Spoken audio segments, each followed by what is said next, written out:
Good morning. अगर आप किसी भी साइंस के स्टूडेंट से ये पूछिएगा कि डीएनए की डिस्कवरी और इसके स्ट्रक्चर की खोज किसने की थी, तो सब कोई कहेंगे कि वाटसन और क्रिक ने। उनका कहना भी सही है क्योंकि किताबों में यही लिखा है, लेकिन सच्चाई कुछ और है। इसकी जो डिस्कवरी है उसके लिए मेन क्रेडिट जाता है एक महिला को जिनका नाम था रोजालिंड फ्रैंकलिन।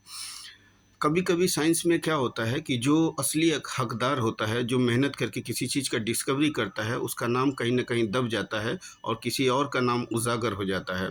आइए इसके पीछे का कारण जानते हैं कि लंदन के किंग्स कॉलेज में इन महिला को रखा गया था डीएनए के स्ट्रक्चर के स्टडी के बारे में या उसके रिसर्च के बारे में।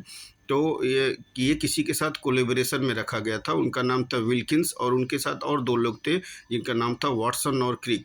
इसमें सबसे ज़्यादा वाटसन और क्रिक एक साइड रहते थे, वो रिसर्च नहीं करते थे, लेकिन सबसे ज़्यादा जो रिसर्च करती थी वो फ्रैंकलिन करती थी।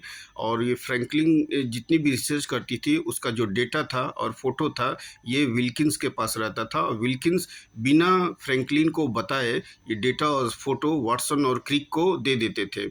तो वाटसन और क्रिक ने सारे ये डेटा और फोटोज़ को कलेक्ट करके अपनी एक किताब बनाई और 1953 में अपने सारे कामों को जो दूसरे से लिया गया था उसको पब्लिश किया।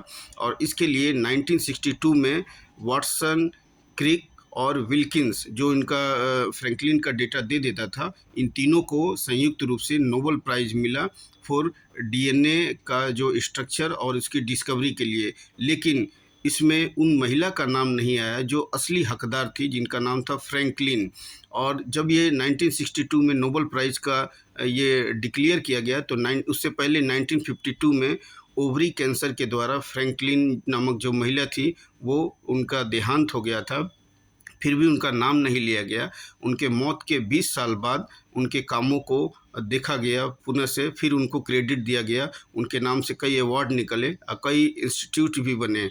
तो ये है रियल हकदार Franklin for discovery and structure of DNA. Thank you.